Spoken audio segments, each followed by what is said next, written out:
POCSO हा कायदा नेमका काय आहे आणि तो का लागू करण्यात आला होता?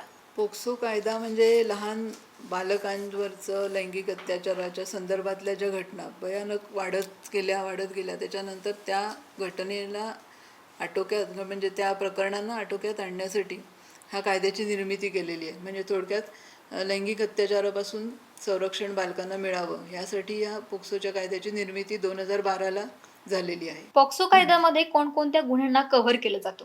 पोक्सो कायद्यामध्ये आता म्हणजे थोडक्यात सांगायचं झालं तर चाइल्ड पोर्नोग्राफी आहे, सेक्शुअल असल्ट आहे, पेनिट्रेटिव्ह सेक्शुअल असल्ट आहे.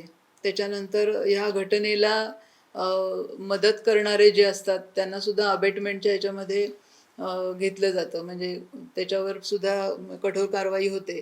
त्यामुळे बरेच कायदा छोटा आहे पण त्याच्यामध्ये बरेच सेक्शन्स आहेत जेणेकरून लैंगिक अत्याचारापासून म्हणजे कुठल्याही प्रकारचं लैंगिक अत्याचार असेल म्हणजे फिल्म दाखवणं पोर्नोग्राफी किंवा त्या चाइल्डचा यूज करणं पोर्नोग्राफीमध्ये हे सुद्धा लैंगिक अत्याचाराच्या संज्ञेमध्ये येतं.